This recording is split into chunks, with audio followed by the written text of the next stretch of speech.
श्री गणेशाय नमः। आप सभी पर श्री गणेश भगवान की कृपा सदैव बनी रहे। गणेश भगवान की कृपा से आपकी समस्त मनोकामना पूर्ण हो।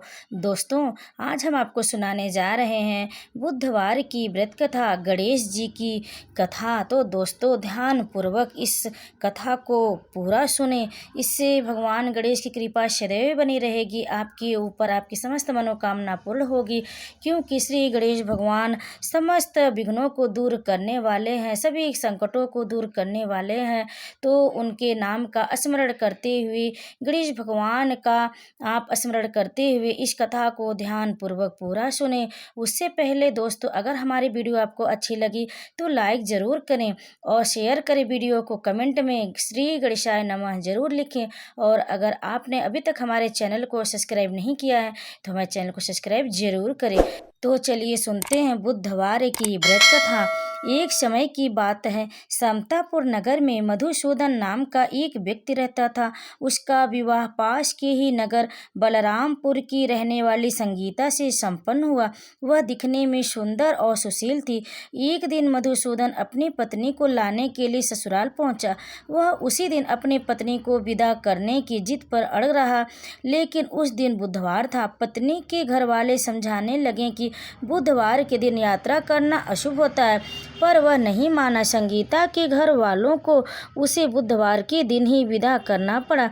इस तरह वे दोनों बैलगाड़ी में बैठकर जाने लगे। कुछ दूरी तय करने के बाद रास्ते में बैलगाड़ी का एक पहिया टूट गया। फिर दोनों गाड़ी से उतरकर पैदल यात्रा करने लगे। इसी बीच संगीता को प्यास लगी। तभी मधुसूदन पानी लेने गया। जब वह पानी लेकर लौटा तो हैरान रह गया। उसने देखा कि उसकी पत्नी के साथ कोई उसका हमशक्ल बैठा हुआ है। उसने पास जाकर हमशक्ल से पूछा कि आप कौन हो। इस पर उस आदमी ने कहा कि उसका नाम मधुसूदन और वह संगीता का पति है। इस पर मधुसूदन भड़क गया और बोला कि ये झूठ है, असली मधुसूदन तो मैं हूँ। मैं संगीता के लिए पानी लेने गया था। इस पर हमशक्ल ने कहा कि वह तो पानी लाकर संगीता को पिला दिया। अब इनमें संगीता के असली पति होने को लेकर झगड़ा होने लगा। तभी उस नगर के राजा का एक सिपाही वहां पहुंचा।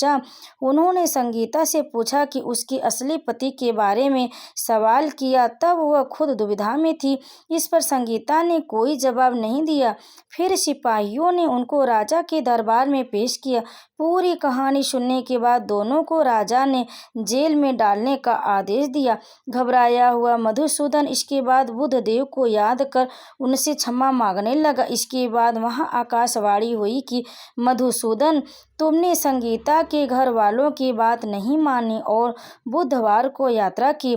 तुम्हारे इस अड़ियल बर्ताव से भगवान बुधदेव काफी नाराज हैं। उन्होंने ही ऐसी दुविधा पैदा की है। तब मधुसूदन नम्र आवाज से कहा, हे महाराज, हे विनायक, उससे बहुत बड़ी गलती हो गई। वह आज के बाद से कभी भी बुधवार को यात्रा नहीं करेगा और हमेशा बुधवार के दिन व्रत भी रखेगा। क्षमा मांगने पर बुधदेव का क्रोध शांत हो गया। भगवान ने फिर मधुसूदन को क्षमा कर दिया। राजा के दरबार में मौजूद उसका हमशक्ल भी गायब हो गया।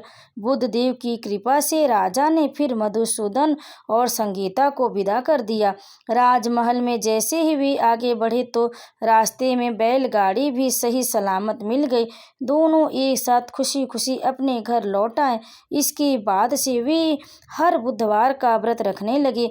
उनका जीवन सरल और सुखमय हो गया। उनके काम काज में भी उन्नति हुई। तो एक बार प्रेम से बोलिए गणेश भगवान की जय। अब आइए सुनते हैं बुधवार के दिन सुनी जाने वाली गणेश जी की कहानी। यह कहानी सुनने से सभी मनोकामना पूरी होती है। बुधवार व्रत रखने से भगवान गणेश की विशेष कृपा प्राप्त होती। ये व्रत जीवन में सुख समृद्धि लाता है। व्रत की पूजा के समय गणेश जी की यह कहानी जरूर सुनना चाहिए।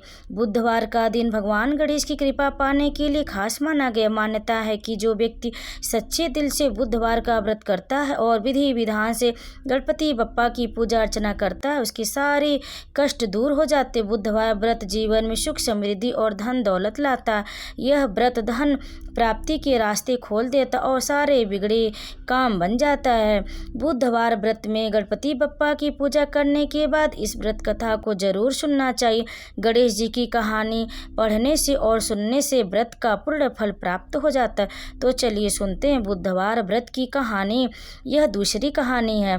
पौराणिक कथा के अनुसार एक बुढ़िया माँ रोज मिट्टी के गणेश जी की पूजा करती थी, लेकिन वो रोज गणेश जी की प्रतिमा बनाए और रोज ही गल जाए। उसके घर के सामने एक बार किसी सेठ जी का मकान बन रहा था। बुढ़िया माई ने मकान बनाने वाले कारीगरों से बोला, भाई मेरे मिट्टी के बनाए गणेश जी रोज गल जाते हैं, आप मुझे पूजा के लिए पत्थर से एक गणेश जी बना दो, आपकी कृपा होगी। मकान बनाने वाला बोला, कारीगर माई जितनी देर में हम तुम्हारे लिए गणेश जी बनाएंगे उतनी देर में हम दीवार पूरी कर देंगे। बुढ़िया यह सुनकर दुखी मन से घर वापस आ गई। दीवार पूरी करते करते शाम हो गई, लेकिन दीवार पूरी न हो सकी। कारीगर जितनी बार दीवार बनाए उतनी बार टेढ़ी हो जाए।